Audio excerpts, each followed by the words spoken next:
Hello, Hello, you. How are you? I'm okay. I am on the verge of a busy week, so trying to relax and breathe. What about Yeah, you? I am also on the verge of a busy week. I'm just happy that the sun is out. Not This here. has now, oh, is it not? This has been a No. theme of the podcast since we Yeah. started it, I think, is the weather. It's really sunny today, which Okay. is just gorgeous. Everybody had their sunglasses on this morning, so that was really nice. I am also busy, busy, busy, but all in, good busy, not Yeah, not bad busy. So me that's too. good. Yeah. Yeah. I've had a busy inbox this week as well, even though it's only Tuesday. I think sometimes you get a busy Friday when people are Yeah. trying to like wrap stuff up. And then sometimes you Mm. get a busy Monday when stuff's come in on a Friday and everyone's sending it out. So I probably won't hear anything from anyone now for like 2 weeks. Yeah. But yeah, Yeah, it's weird how it goes. I had a really busy inbox a couple of weeks ago. It was just like every single day there was something about something different, yeah, which was really cool because, like you say, you get weeks of nothing. But yeah. yeah. But yeah, but I have been reading. What have Um, you been reading? well, I've been reading quite a lot actually. But I've just written a pitch for something a little bit different. And I asked my agent if she had any recommendations because there's one part of it that I want to write that I'm not that familiar with. So she gave me a recommendation, and it's a Tana French book. Hmm. So I've never read any Tana French, and it's part of the Dublin Murder Squad series. So I'm reading the first one, and I think for the first 20%, I was ready to just turn it like just no. Yeah. So I'm reading it on my Kindle, and I think it's that thing of we write YA and it's an adult Yeah. book. So there's like a lot more character building and well, no, that's not fair to say. We still do character building, but they're longer Yeah. and it doesn't always get to the action immediately. There's And no dead body on the first chapter. there kind of By was, third chapter. yeah, but just not in the same way. And then a lot about the character's life and, them paying rent on the flat and stuff that we just don't do in YA. Mm. So I was kind of ready to call it a day. And then I got sucked in. So I'm at like 75% now. So I think one mystery is about to wrap up, but Right. another one is still hanging. And what I'm worried about is the fact that I think it's a series. Oh, So I so don't now know if you're it going to will be be sucked solved. I in. You're know going to be sucked in for like I am, but it's one of those ages. that I've just picked it up with every spare minute. So I've not written yet this week. Oh, I that's know. And lovely that's why I though. don't read when I'm drafting though, because if I get sucked in, then Yeah, that's it's it. hard. But yes, it's good. But the main character is male, and I kind of hate him. And like there's several times that I've just wanted to give him a little Yeah, poke. But when I was looking it up, it was written in 2007, and some of it is kind of very timely and stuff that we just wouldn't write now. yeah. And I'm giving him a bit of leeway because I know a female has written him. Right. So I'm hoping that at some point he realizes what an arse he's been. Yeah, yeah. So I'll tell you next week. That's fair. But yeah, what about you? I've been reading Paper Girls, Oh, and that looks I'm nice. really late to this because this was came out in 2016, I believe. And I got it because I got a gift. I won a gift voucher for the comic shop, and I went in. And the guy that works in there, Bub, hi Bub, he's so good. You just say to him, "What's that one about the house?" And he'll go, "It's this." Right. And I said, I was looking around, I was looking at the Buffy ones, but I've got loads in my collection now. And I said, "What's the one about the newspapers?" And he said, "Paper Girls." So I got the first two and I've read them both and they're really cool. And I came across it because someone had done a post like what to read now that Stranger Things is over. And it definitely has Stranger Things vibes. But I think it's I don't know. It's also like I don't know if you ever watched Dark on Netflix, which was a German I TV think show. I watched the first episode, but I think Mm. I watched, is there an American remake? Or I don't. No, I don't think. Is it I the don't one know. about the bus and they all come back? to life? No. A Oh, bus? then no. No. There's one and there was a bus crash and everyone like died a year ago, but then they all start to come back. Oh, no, Yeah. it's And not I that. started that and then I don't know why I never finished it, but I think that's a remake of a foreign Yeah. TV show. Well, I But no, really recommend Dark. It's one of the best things I've ever watched. And really. I still think about scenes in it now. Like it was so good. It was only is it one season or two seasons? I'm not sure, but it's given me those vibes as well because there's a bit of time travel moving around different dimensions and stuff like that. So yes, I'm really enjoying that. And again, in my comic book era, it's just what my brain can handle at the moment. Yeah, I know what you mean. I say Yeah. that reading like a 600-page crime book. But yeah, I know what you mean. Have you watched anything recently? We've not talked about what we've watched for a little bit. No, because I'm just ruined by heated rivalry. I just Oh, can't watch anything. Oh no, that is not true. I have started rewatching not Only Human. Getting mixed up. Being Human. Did the you watch that? BBC one. Yes. Did you watch that the first time round? No, but I think my sister did. Yeah. And I think she liked it. So if she Mm. liked it, I definitely will, because I definitely veer towards the weirder side of stuff than she does. Well, because it's about a vampire, a werewolf, and a ghost sharing a flat. Yes, yeah, And I remember watching it when it first came out, but then I moved to Cayman, so I kind of lost right. the. Oh, But so I'm it's just. quite old. It is. Yeah, it's quite. I think it started. I want to say 2009, and then it Okay. maybe. But again, that watching that because it doesn't look like it's really old, but in terms of like technology and mobile phones and how we communicate with each other, it is quite old. Yeah, and actually, this book, because it was written in 2007, that it's all landlines and like a Yeah. mobile phone is a very unusual thing. Yeah, thing to have. I Yeah. remember coming back because I lived in Cayman for 3 years, and when I came back in 2010, I needed a new phone, and everyone was saying to me, "Are you going to get an iPhone?" And I was like, "No, I don't want to be connected to the internet all the time. Hmm. Gross." And I got myself like a little Nokia. So that was only, like I said, about 2010, Yeah. and my how things have changed. But yeah, the thought of Yeah. being having access to the internet all the time just absolutely disgusted me. I was like, I don't want to be like that. It's See, I so was the weird. opposite because I was like, I would have to spend credit to get on the internet on my phone. Mm, And I didn't like it. So then an iPhone, I was like, oh, but I yeah. didn't get one till like 2012. But my social media uh, thing is going well. So I bought one of those padlocks and I've now got two auto locks on it. So my social media is only open between 9 and 11 in the morning and Office hours. yeah, 6.30, 9 at night. But I'm allowed on for 5 minutes every hour. So if I remember and I'm allowed to take a break, but I've got quite good to the point now where I know I could take a little 5 minute break and check it before bed, Yeah. but I don't because I'm like, Yeah. well, I don't have to. Nothing's happened Don't need to. since I don't need to. And so I don't check it before bed now, unless there's something that I'm like, actually, I just need to see if I've scheduled this thing or, Yeah. when you've got one of those brain Yeah. annoying things. Um, a thought, Georgia, a brain Yeah. annoying thing. Believe that's what they're called. Yeah. But I started watching the Mayfair Witches. Have I told you this? No, is it good? Yes. Well, I'd Oh, like it. I don't know if yeah. there's going to be more seasons, but it's I've forgotten her name.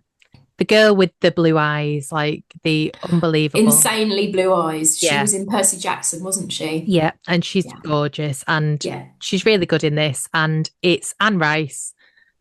Mm, What more? It's set in New Orleans. exactly. Like, Yeah. oh, yeah, loving it. But Oh, there's lovely. some like raunchy bits. And of course, Luke will walk in the room as soon as there's a raunchy bit and he goes, what are you watching? And I'm like, it's just a program about witches, I promise.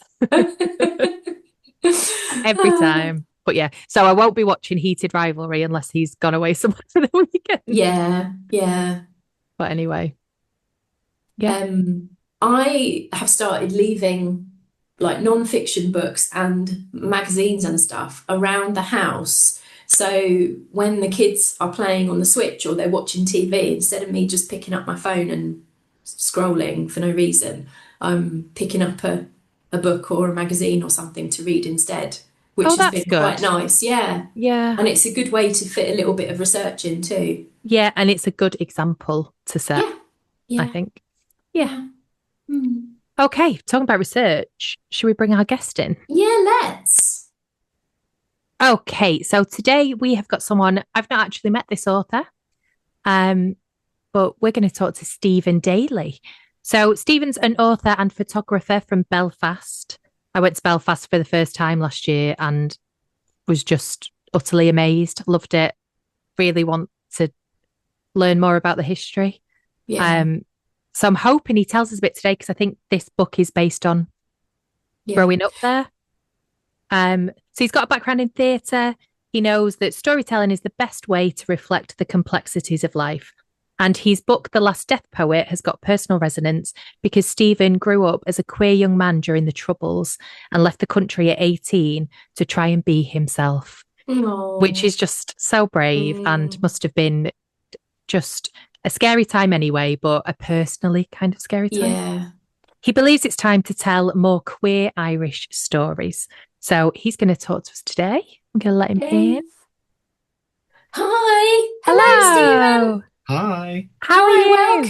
welcome. Thank you so much. Hi. How's it going? We're okay. We were just discussing, I've got sunshine here. Cynthia doesn't have any sunshine. How about you? No. Well, it's not raining, which is in Belfast, which is like super exciting, but there's no sun. But it's not raining, which is like amazing because I just moved back to Belfast last year and I forgot that, winter here is like, Yeah. yeah, we don't get Eternal. yeah. It's cold Yeah. as well. So yeah, I'm in Manchester, so we're on a similar you get it. like Yeah. line. Yeah. So Yeah. it's grey here today as well. Yeah. So you've moved back to Belfast from, was it London? I was in no Margate. I lived in London Okay. for I think 12 years and then moved down to Margate during the pandemic for I was there for like 5 years. So just moved back. Yeah, last April. So coming up to a year. The still feels I'm like, oh, I just moved. And it's like, wait, no, it's been Yeah. yeah. What's it like moving home? It's so weird. It's so weird. Belfast, I mean, the city's changed so much from when I was a teenager, like it's a completely different place. And so it's moving back to somewhere that when I was leaving, I was like, I will never live here. Like was Yeah. absolutely adamant. And then I've moved back and it's really nice. Like it's really nice. It's nice being closer to my family again. Especially I've got nieces and nephews, and they were sort of the big part of the reason. It was actually like I quite like to be in their lives. Like they're young enough that I'm still kind of cool, and Yeah. and they kind of want to hang out with him. Like, yeah, I want to be a part of that. And also, I think just writing books now set here, it felt right. So it's nice and it's wet. Yeah. I was just saying that I went for the first time. So my husband's sister lives in Donegal Oh, and gorgeous. has lived there for as long as I've known them. So we often fly into Belfast or to Derry to go and see them, but I've never actually spent time in Belfast. So this Oh, year we made a point to do it, and I just loved it. Um, it's such a great city. Like, it it really, oh there's yeah, so much going on. And actually, even like I was really aware, even as a kid and as a teenager, like, even during the Troubles, like it sort of prided itself on being really welcoming to people visiting. I used to work in theater, and like for years, like Belfast was always like actors' like favorite place to tour to because it right. was a really always really really welcoming. So yeah, it's Yeah. a fun little place. It was fab. And my favourite ever pub name, which was Fibber McGee's. Oh, Fibber McGee's Yeah. classic. What a Yeah, great name for a yeah, it's a pub. good pub. It's Yeah. good, good crack. But Yeah, yeah, we had a great time. Loads of live music. Just yeah. you kind of can't walk past a pub without somebody being playing like unbelievable live music. That's it. And it's like Yeah. the kind of there's so much culture here. There's so much creative output, and yeah, I grew up with that. You take things for granted totally. And one thing I Mm. really took for, like, I'm from West Belfast, quite a working class area, but the kind of access to the arts was didn't feel class specific. Like I didn't know Mm. I was from a working class Yeah. background really till I moved to London and was like, oh wow, I'm poor. Yeah. Yeah. Wow. Because there just hadn't been quite, especially well, theater is what I did, and there just wasn't there was barriers, but it just wasn't the same. And Mm. I guess you're brought up with Irish writers and kind of and music and all of that is such a part of the culture. Hmm. So it's yeah, that's something I can appreciate much more as an adult as well. And then it was Yeah. also like it's quite nice to move back here as a writer, as people on the like island wide are very kind of yeah, very proud of it. And at the minute, like there's so many things about Belfast coming out, like TV and film and stuff as well. Yeah. So Oh, it's that's what I've just started watching. The new the writer of the Derry Girls oh yeah, yeah. series.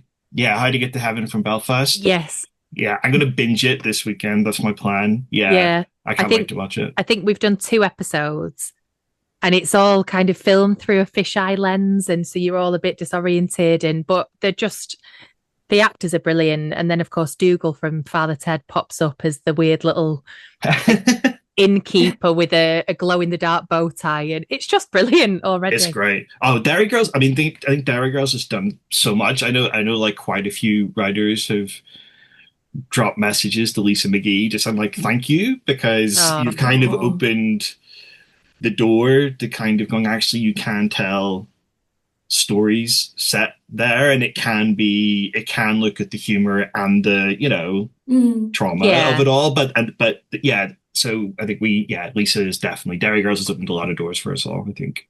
yeah, Oh. it's brilliant. Anyway, instead of me talking about telly, let's go back to the beginning in Yeah. Belfast and let's talk about how. So you were just saying you have a theatre background. So how did you transition to?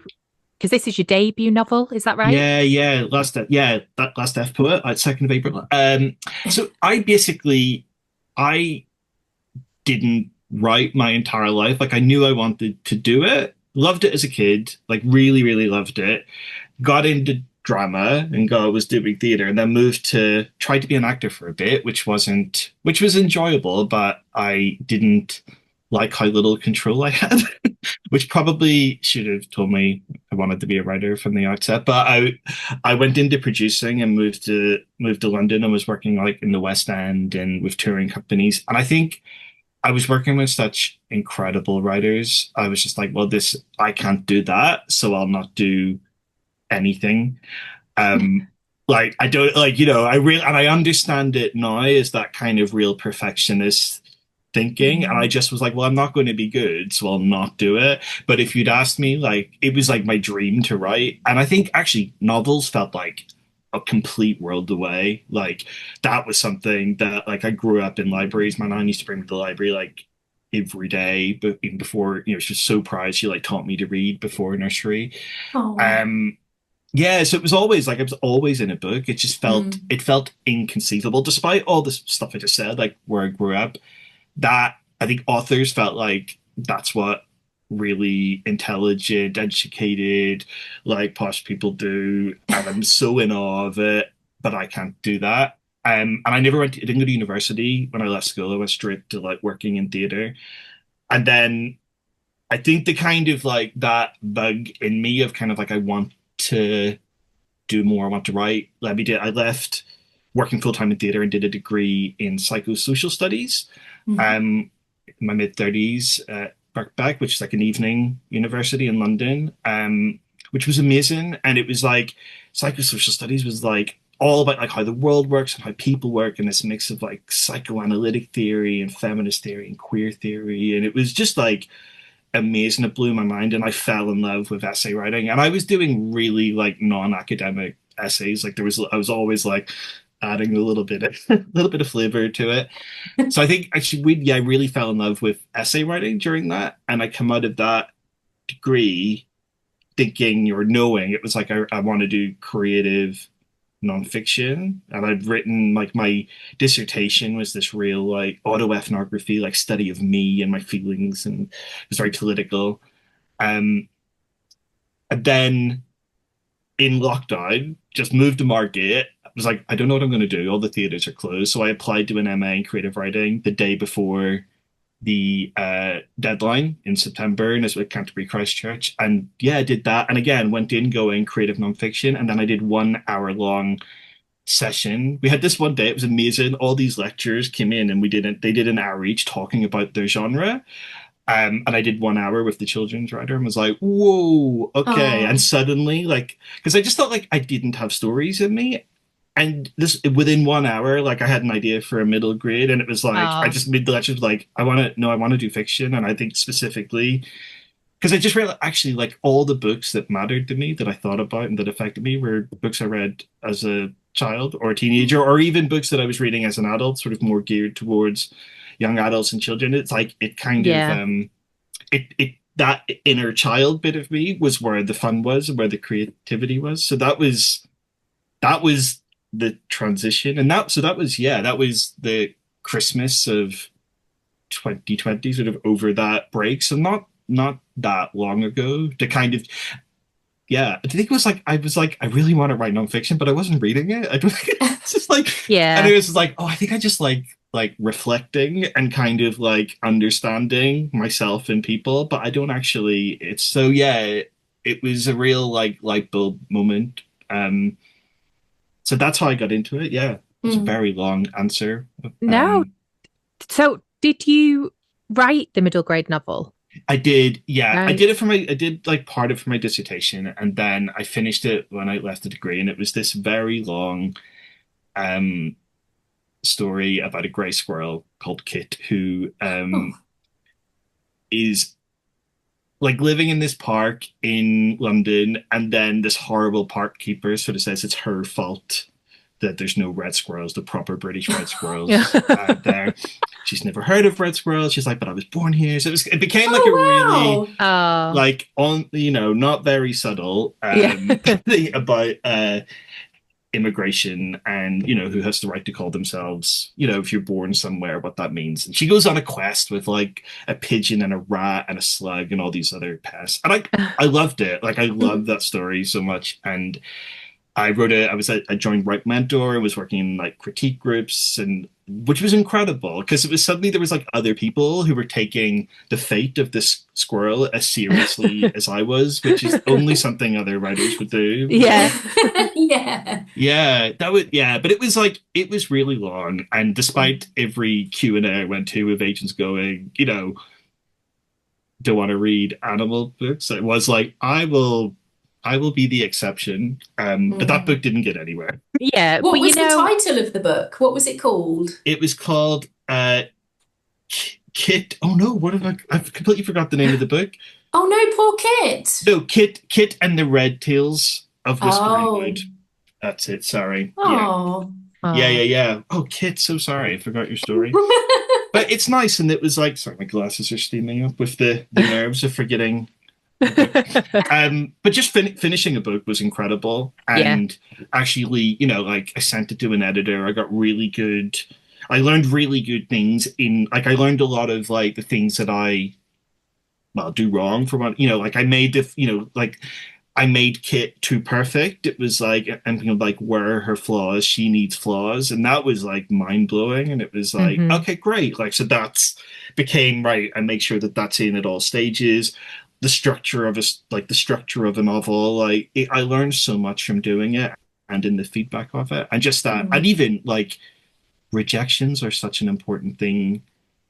Having spent my whole life not allowing myself to write in case it wasn't perfect, to kind of mm, investing this time in something and sending it out there, and just hearing like not for me or Yeah. nothing was like mm, okay, but it didn't by diminish the Yeah. experience of what I wanted to do next. Yeah, so I it think that's really important because when you start out as a writer, 9 out of 10 or 99 out of 100 people are going to get that rejection on their first book. Like there's very few people that break through with the first thing they've ever written. yeah, And it's hard, but I think the people who pick themselves up and go, well, I wrote a book, I can write another one, which we've all yeah. done. yeah, They're the people who will ultimately go on to be published. Whereas I think if you let that first one this like make the decision for you that you're not going to do it again, then it's not your thing. It's not meant to be. Yeah. Yeah. No. And also, as you go further along, even if you have been accepted, like you get an agent and you get like a book published, that doesn't mean that there won't be any more rejection, which Yeah. sounds really Yeah. negative, but it's just part of the process and you have to reframe it. It sounds so easy, doesn't it?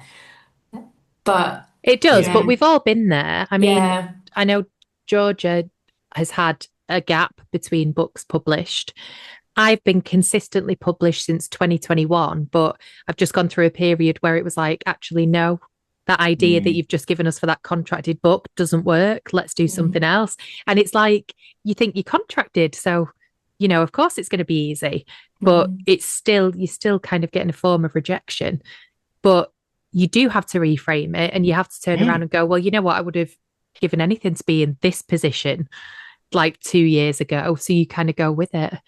And you Um, putting all your like, and I think it also teaches you not to put your entire, as you say, like your entire self-worth or your entire future in one story, because yeah, it might just be, it could be great, but it might just not be what people think they can make money from.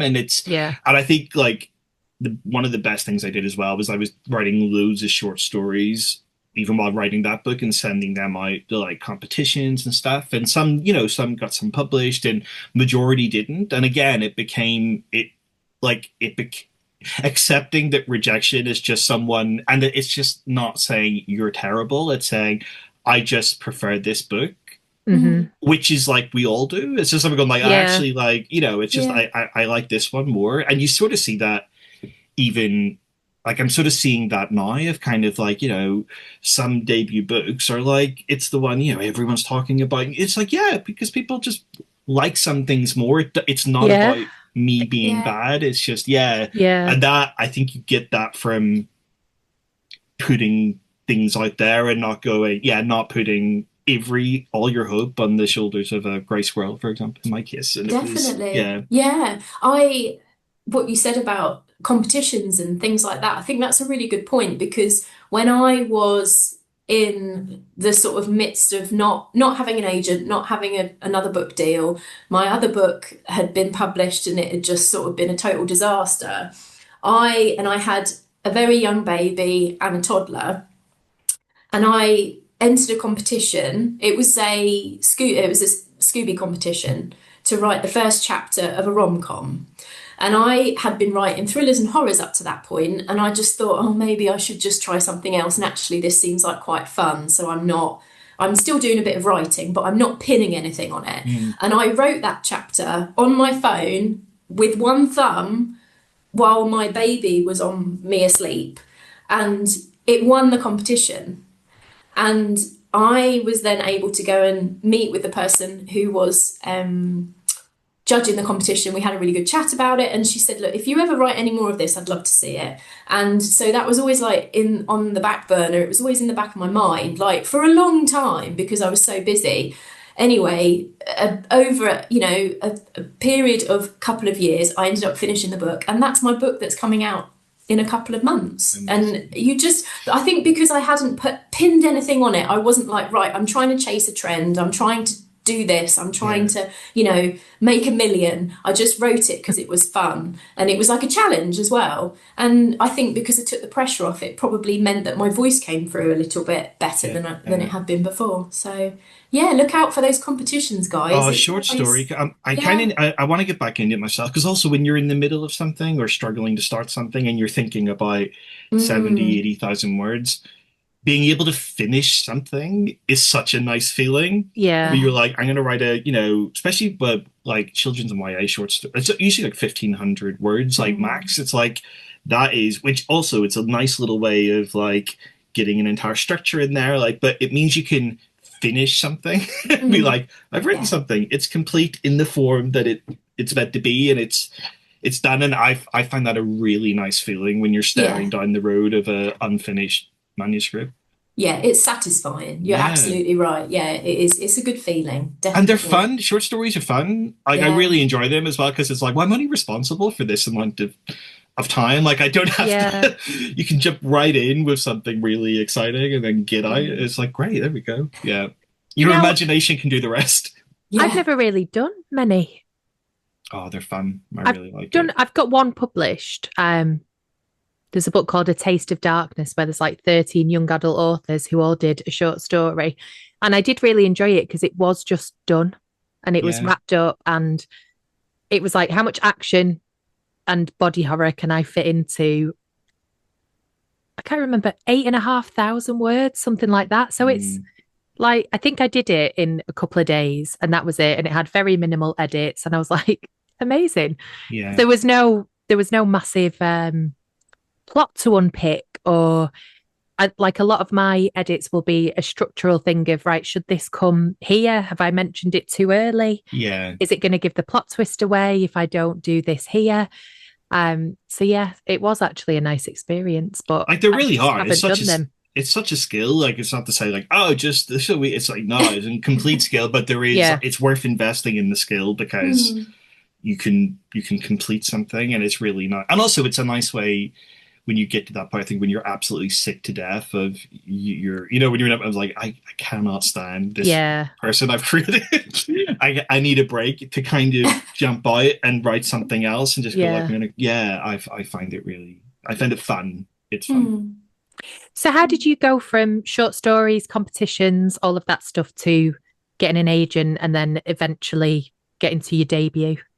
Well, so I came up with this idea. It was still, so it was a middle grade idea originally, which and I started with this, yeah, had this idea of someone who could see the past and the past sort of appearing to them. And originally, yeah, it was a middle grade character. And I got stuck in the first chapter because they're arriving on a ferry and they never got off the ferry. And I think it took a friend actually in one of my critique groups was like, I think maybe it sounds like an older story, and it was like, oh yes, of course. And maybe he's stuck on that ferry because I couldn't have a 12-year-old Yeah. experience what I was going to have lined up for them.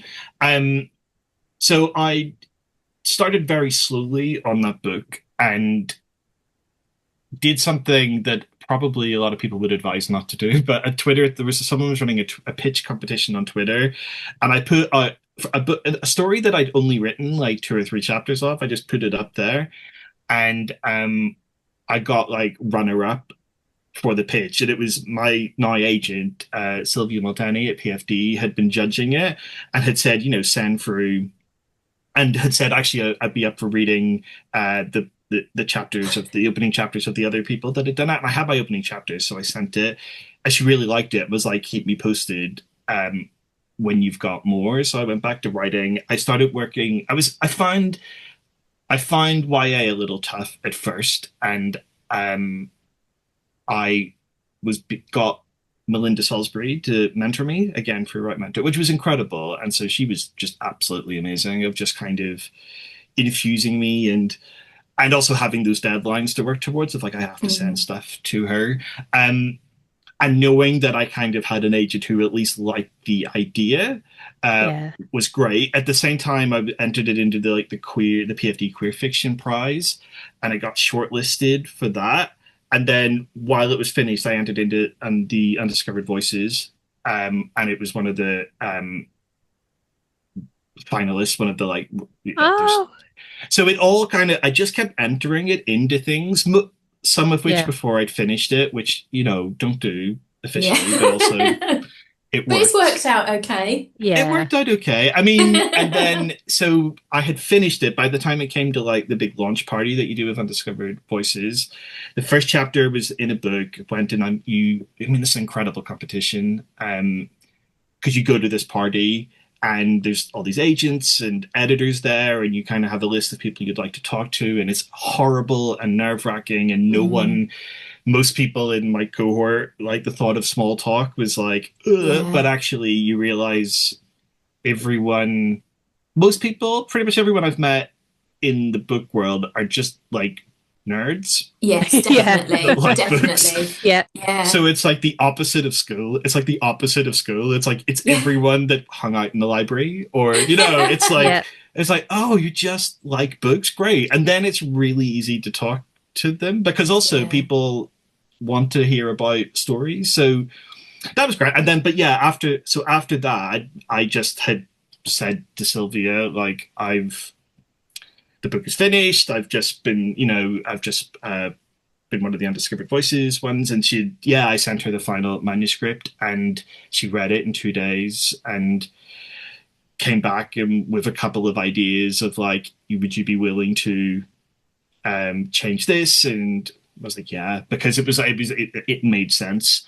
Yeah. Yeah, so it happened like really quickly. Like I had a couple of other agents that sort of was interested in case Sylvia Mm. hadn't liked it, but yeah, with that book, it wasn't. I wasn't in the trenches, as they say. Like it had been, I was so lucky to have someone believing in an idea, just liking the concept enough that early on. So Yeah. Sign with Her did a round of edits, which was all about streamlining. Mm. I try to put way too much in to books. In this story, I had like entire other plots happening, like all these huge, which could be another, which was completely, it was like two books, at least two books in one. And Right. she really helped me streamline that. And then, yeah, I went out on submission, and I think it was like 6 weeks. Like, so it happened really fast, like Wow. really, Yeah. really, really quickly. Got a lot of no's, or a lot of, But you like, just need one, yes. you just need one yes. You And just need one. the no's were incredible no's. And it was Mm. the same thing, which was like, great story, like it's writing, don't know where this would sit. Yeah. Or wrong Right. time Don't for know, us. Yeah. it sits across too many genres. Mm. And then, you know, Rock the Boat, that was actually the thing that they liked about it. And again, it's just like it Yeah. was amazing. And they are incredible, and they believed in the story, and they had some changes again to sort of streamline a little bit, but they all made sense, and I really trusted them. And that was like that whole, like, when you go from like the outside to the inside of, I guess, of like publishing, and suddenly you've got people whose job it is to kind of, well, make money from books, like, let's be honest, but they kind of go like, right, and they start treating your idea seriously and talking about Yeah. it in this way of like, and then, yeah, if you trust them, it's like, right. And I did, like, I totally believed them when they said this is a bit too long, and so here's some ways that you could reduce it. I also got like, but could you write more in this area, which was about like, I don't know, so you want me to add more but shorten the word count? Yeah. Yeah. So yeah, that was in June 2024. So like, yeah, 22 months before the book would come out. It's Wow. just so long. It's such a long time. A normal amount of time, I know, Mm. but Yeah. like, it's so weird. Yeah. It That feels like forever. So have you already written and edited and whatever another one? Because that's the stage I'm in now, that I've got one coming out, but the next one is half written, but that won't be out until 2027. So you're on this yeah, cycle. I'm like, I've started officially. I've started because Yeah. it's due in like the end of May. Okay. So Second book though, even though it's not technically a second book, like second contract book is always, it's Yeah. hard. It's Stomach really hard. churning. Yeah, Yeah. it's yeah, there's so Yeah. much, you feel like there's so much riding on it because you yeah, feel like I've done this one, but I had all the Yeah. time in the world and I was doing what I wanted and And you're thinking about it like your first book, you've been tinkering away with it and working on it for years, thinking about it for years probably. And it starts off this little thing and then it's just with you for so long. And then all of a mm, sudden they're like, right, second book, we need it by this time. And you're like, oh my what? goodness, yeah. what if it was all a fluke? What am I gonna do? They're gonna, That is constantly where my brain is at the minute, and Yeah. and it's gone back to that thing of like, I didn't let myself write for, I don't know, like 20 odd years, like my entire life, because I thought it wouldn't be good enough. And that came up again on the second book of like, well, it's not going to be perfect. It's not research. I don't know enough stuff. And so therefore you get frozen. And actually it's, oh, another thing that was like, I'm learning to trust my process a little bit in that, like, and I learned this at university because I was doing everything last minute, and it was one like person in the course was one like academic was like, I think that's maybe just how you work. Like maybe you're just some writers like think for Mm, months, and then they just write, and then like, and she was like, if you just tell yourself that that's how you work, then at least you'll remove the guilt, Yeah. and mm, then you can focus on what you're doing, which is like taking little notes and working it through on walks, yeah, you know, and then you'll sit and you'll just do it, and it's like that's been so helpful. So I'm kind of trusting myself a little bit, and that I've written loads and I've got loads of ideas and I'm putting them all down, and then it's like, right, I will yeah. hit the road and just I write really, really quickly once I feel like I know where I'm at. So that's yeah, Mm. that's where I'm at the minute. But it's terrifying and horrible sometimes, kind of the Yeah. second book stuff. Yeah. I think it's really important as well, and you've talked about this a lot, to have other people involved in your writing and Mm, letting them and sharing it with them and letting them see what you've done and kind of vibing with them a little bit. And also people saying, oh, can I just point out that this is your process? Because this is what you did last time. And we've talked about this before, Cynthia and I, because I, like she said, she's written over the years, and I know the process. I know how it goes because I recognize like the panic texts and the, I can't do this and I'm sitting down and this isn't working. So it is really useful, and like your lecturer, to point out that actually this is how you do it, so don't beat yourself up over it. yeah. And not everybody can sit down and write a certain word count every single day, and not everybody can leave it until you're doing it by the seat of your pants and like you're operating on adrenaline and panic. It really is different for everybody. So it does help when somebody says, hey, just so you know, I've noticed that this is part of your process, so don't be too hard on yourself. I think it's really Yeah. important to know that. I think everyone does things in their own way, you know, and Yeah. it's so easy, I think, to compare and despair. And, you know, so get email people like, I sit down at my desk every day and I don't leave it for, and I'm like, ooh, it's so easy to be like, oh, if I'm not doing that, then I'm not a Yeah. proper writer. Like, it's Yeah, doing so, it wrong. yeah, like that little bit in my brain that is like, really good at telling me that I'm fluking it or I shouldn't be doing it or they're all going to Mm. find out. It's really smart, that part of my brain. Like it's so intelligent. And so it will use anything in this sort of great court case against me being a writer. Like it'd be like, well, if you notice that you don't do this, you don't, so I have to be so.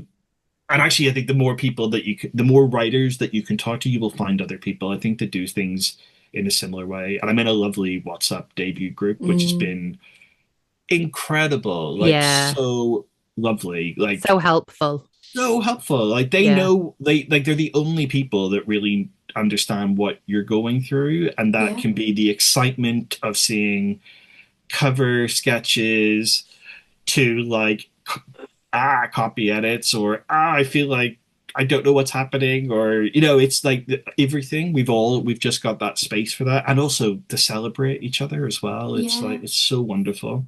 And Yeah. they'll be on your side forever because we have a Yeah. debut group as well, and we're Mm, still always supporting each other and sharing stuff every now and again. If we haven't been in touch for a while, every now and again somebody will be like, can I get a boost on this, or has anybody done yeah, this? Or yeah, it's a really important part of being a writer, I think, having that little network to support you. yeah.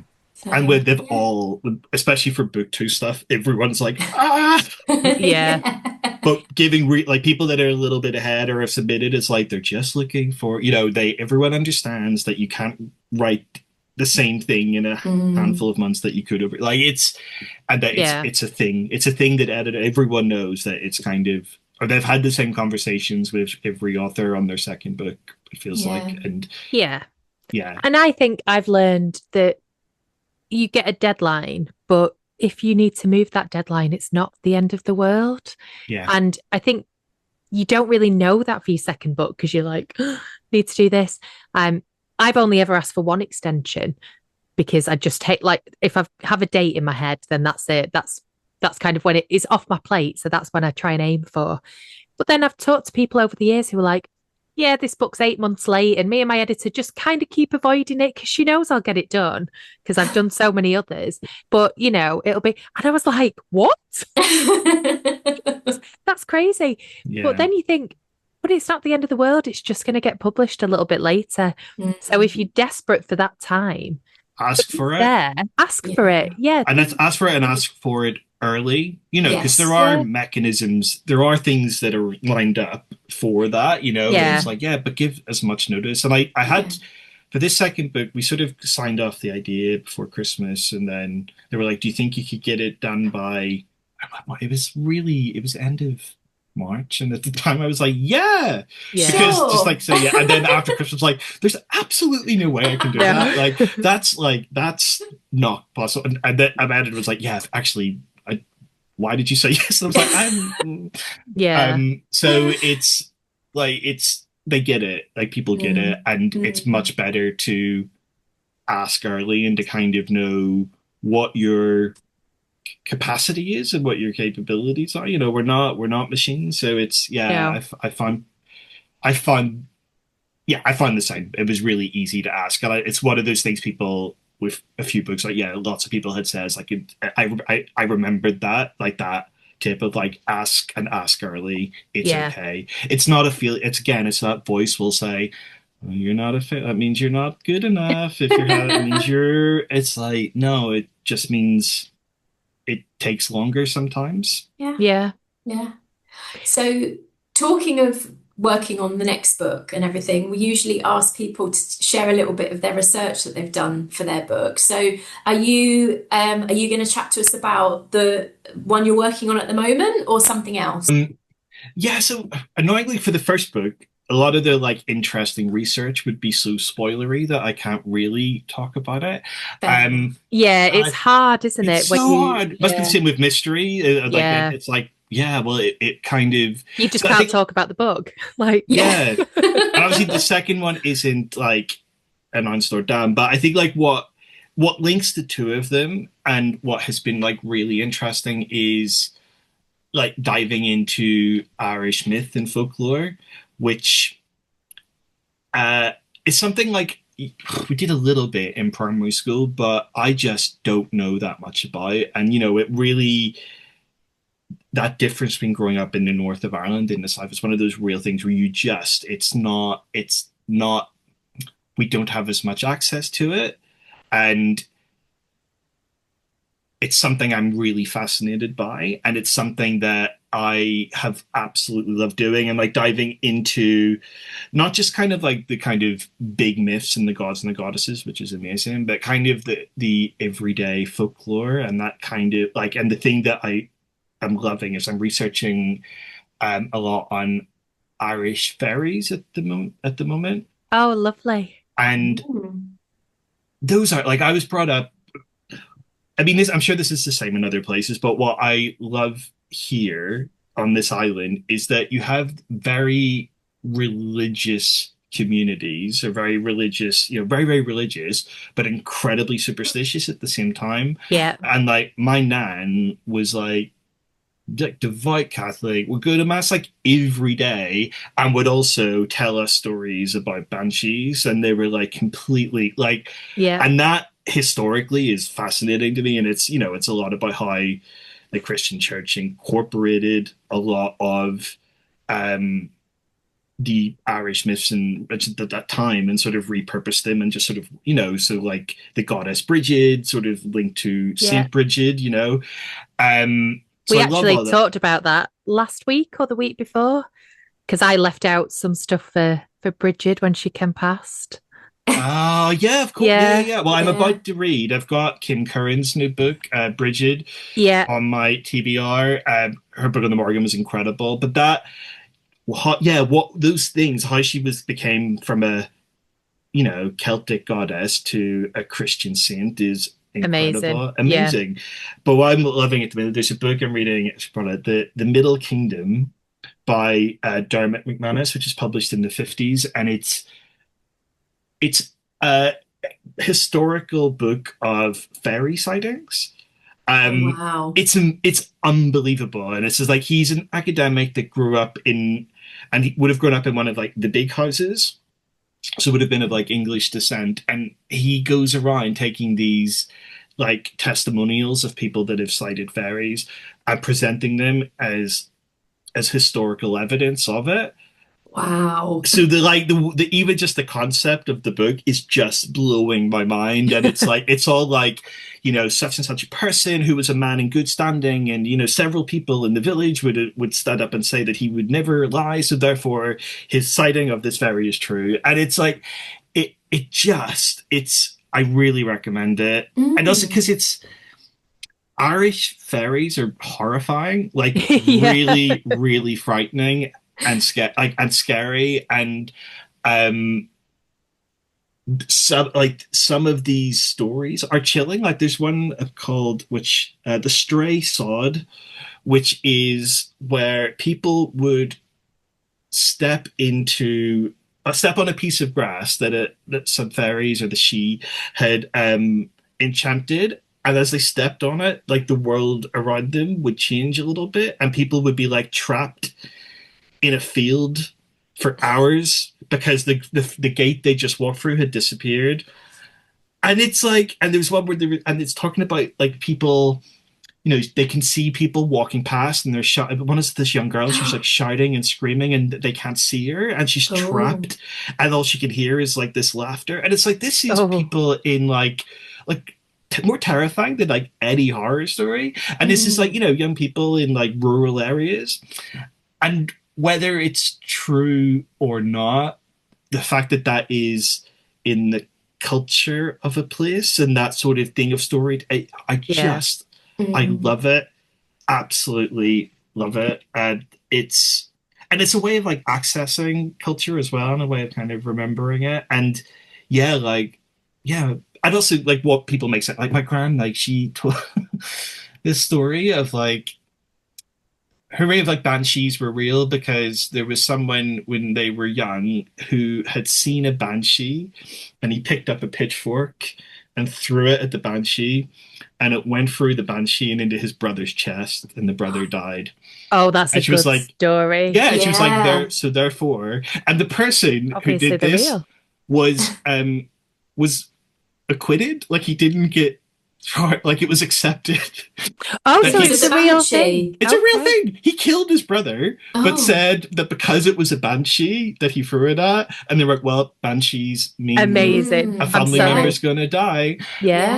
Yeah. Is like, and there's still Wow. like, there are like fairy trees here, like even as recent as like 2016, 2017, planning permission like denied because you would cut down a fairy tree. Oh, I love that. Me Yeah, too. no, like officials going like absolutely no way, and that is something.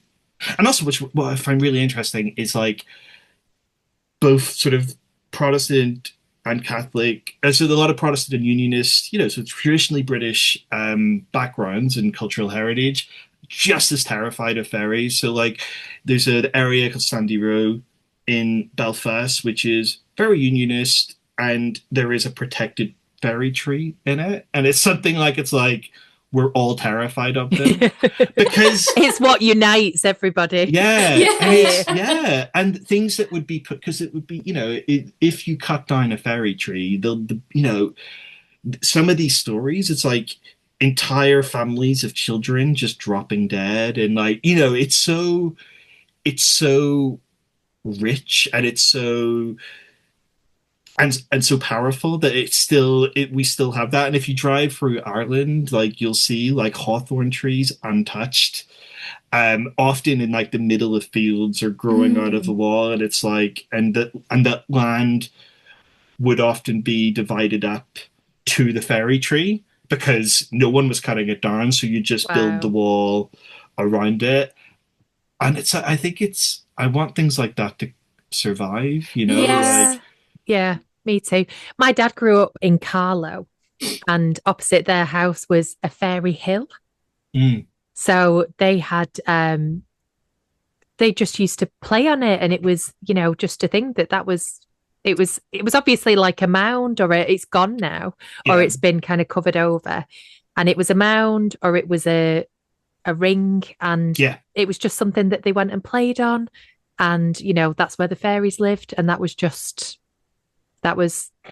normal. That was it. Mm, yeah, He wrote a it's story brilliant. about it once, actually. Oh, your dad did. Yeah, before I amazing. was Oh, writing, but like when I was an adult, and he just got this idea, and you say like, I wonder where I got it from, wanting to be a writer, but he just got this idea and he hand wrote it, and he's still got it Oh, somewhere about a lad who goes to play on the fairy hill and slips into this other world, and the mm. he has to help the fairies, and then they'll let him go back.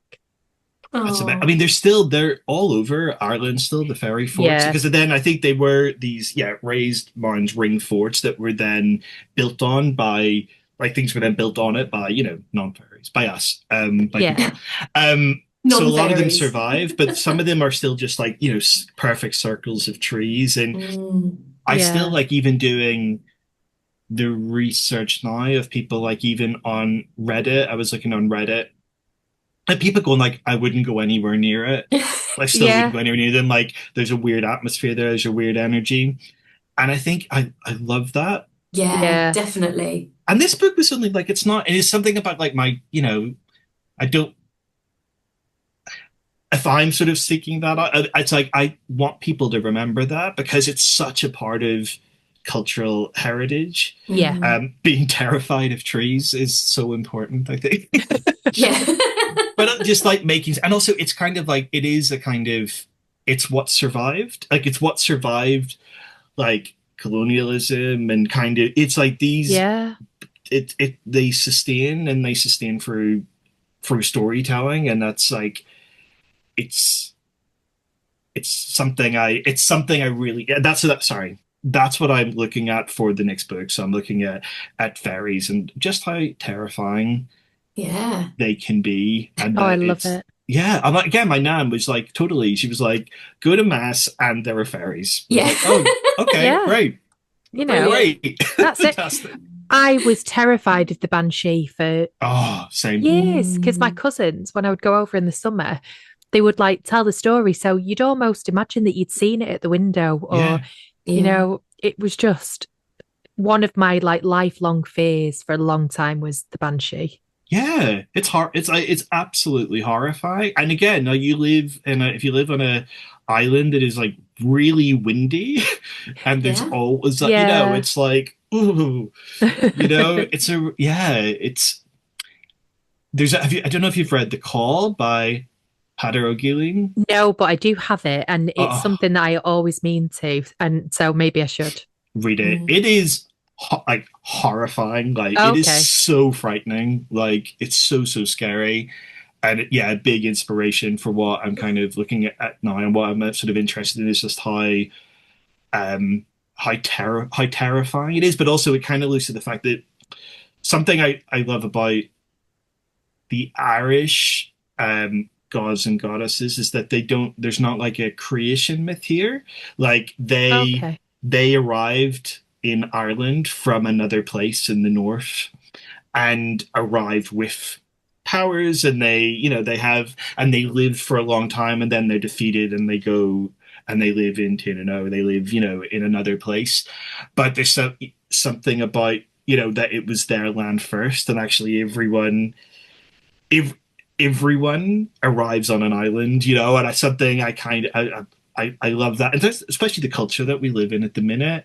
It's mm. like Yeah. actually, how like no one is native to an island, like no one is, not No even one. like not a single animal. No one. Like, Yeah, Mm. yeah. it's a great book. The history. There's a point in like the Ice Age when like certain animals made it across. Now, in my head, writer head, it's like the Land Before Time, and it's like Yes. Ireland's like and there's red squirrels leaping across Yeah. it a little bit, like you know. But there is like like even that there's one or two animals that were here that were nowhere else. It's like everyone's a visitor on an island, and I think that's a good thing to remember. And hmm the call looks at that of kind of like actually, well, the Okay. Fae were here, they were here first. Mm. The Irish invaded this country, like and so there's I think it's no one owns a land, you know, and that um and I think as a someone living in this little complicated part of the world, of something like actually it's the land, the culture is the land, and we live on it, Yeah. and that it's rather than kind of the kind of power of going like this is my ethnicity and this is my culture. It's like no, it's a cultural heritage that you have because it's so land focused, it's so of the earth rather than a bloodline, which I think Yeah. is Mm. really helpful to think about. Like we're all just here. No one gets to own anywhere. That sounds like a really good thing for lots of people to remember at the Yes. minute, doesn't it? Yes. Yeah, Mm. yeah, Definitely. Yeah. yeah. It's like we all arrived. We all like no one like you know if we're, Literally every single I did archaeology at university, and I remember learning about like the cradle of civilization and the first humans, and every single person is descended from a black person in Africa. yeah, Like that's just how it goes, you know. yeah, No matter where you come from, no matter what Mm. color your skin is, we are all from exactly the same place. And yeah, we're all yeah. just visitors, We're all from Mm. somewhere you know. else, you know, and that's it's that I cannot quote it word for word, even though it's my favorite quotes, but that, you know, Maya Angelou quote about you'll never know freedom until you really realize you belong nowhere. Or Mm. you, I totally misquoted it, but just that sense of like, yeah, no one belongs anywhere, and therefore you belong everywhere, you know, and it's like that. I love that, and I Yeah. think like folklore and history is really good for that of reminding us of that. It's like there was a society and culture and a set of beliefs before us, and there'll be ones afterwards. And also, so many of these things are new. And I think that's in the first book, Last Death Poet. He can see the past, so it's kind of like looking at a lot of like 20th like visions of the 20th century and the troubles and stuff. But when I was looking at that and going like, right, what were his parents, when were they, what were they living through, what was the grandparents living through, of just like how recent history is. Like I did the math, it's like I mean my I was born closer to the moon landing than I was to 2026. Oh, that is so Don't say scary. things like that. No, I Yeah. know, but even like looking at my Yeah. mom, I was like, actually, my mom was born closer to the turn of the century than she Oh, was. So like from if you were yeah. looking from a historians be like, oh well, you know, Stephen Daly, you know, my Wikipedia page, born just simply you know, Yeah. 20 like born in the same era as the moon In the landing 1900s. Yeah, in the Yeah. in the 1900s. Yeah. 1900s, you Yeah. That's know, what my daughter says to me. Yeah. You and I born in don't the know, it's like as you get 1900s? a little older, like the periods of time you've been alive for seem so short as well. It's like, wow, so only like Yeah. 40 odd Yeah. years before I was born, that it's like the what age am I?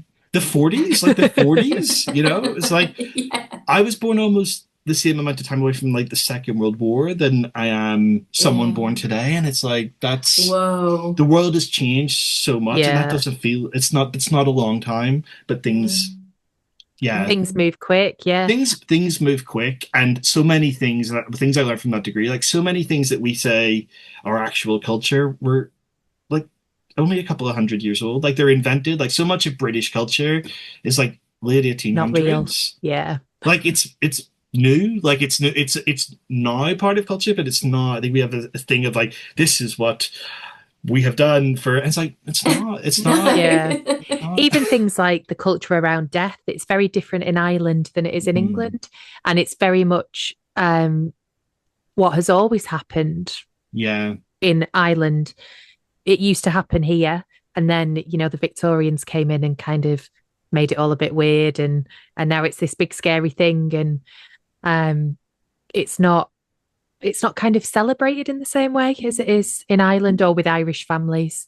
I did because it's like it's sort of celebrate. It's also it's just like you're kind of like your face is just kind of pressed up to it, and you're kind of a child being like, right, so there's a dead body Yeah, in the living Yeah. room in there. that Yeah, can't be by it. You know, you can't be on their own, so someone's always going to be there, and it's like yeah. okay, Go and and you give it a just kiss. go give it a kiss before they're put in the ground. And it's like death is kind of yeah, I did a lot of like I looked at death a lot out of kind of like and also how people celebrate death in a culture or Mhm. mask or like acknowledge it, and there's something that it is just put in your face here where it's like Mm. this is someone has died and you will sit with them and you Yeah, will also but it brings everyone together, I think it's really healthy. and you Yeah. have that Mm. raw couple of days where you're in denial and shock and mad, and that you've got people beside you going like, here's tea, here's a sandwich, let's make jokes about the dead body in the Yeah. corner. Which again, I think like when I moved over, it's one of those big cultural things. Like English friends are like, you did what? I was like, yeah, like you sit around and you Yeah. tell funny stories, and they're there freshly made up, and they're there for 3 days, like, Yeah. and it's just Mm. wouldn't change it. But it's again, it isn't those bits of the past that carry on. It's like, oh, keep like know about this, because actually so much of society was built around it. And there's something, it's like actually even our relationship with death would have been so different, because living long would have been really impossible, and Mm. Mm. we would have been killing what we ate.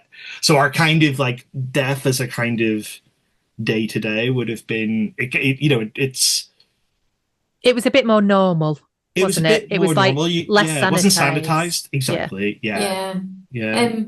Well, I would love to sit here and talk about death Death. and fairies and banshees, and anybody who listens will know that this is right up me and Cynthia's street, actually. So thank you so much for bringing that little bit of research, and you recommended a really good couple of books there as well. Are you reading anything else at the moment for I fun? Yeah, I'm reading somehow I've never read the Chaos Walking trilogy Oh, of Patrick Ness. So I mm. finished the first one yesterday and dived straight Oh, into the Ask and the Answer. So every other book is like, yeah. yeah, I don't know if you when you find a series you haven't read and you're like, I can read them. And then the fourth Yeah. one, the new one is like a week after my book comes out. So I've got like that time. So yeah, Oh, I'm that's reading good the timing. yeah, so yeah, I've just Celebrate. started the Ask and the Answer, which is the second in the Chaos Walking trilogy, and they're Lovely. so good. They're Yeah. so Yeah. so I good. never got over the end of book one, so I couldn't carry on.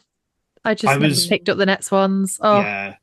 Yeah, it's isn't it great when you can read a book that makes you feel like a child again, yeah. where you're like, oh, I was heartbroken. oh, Yeah. how could you? Why not did you do that? Yeah. Like, Yeah, yeah. Never forgive him.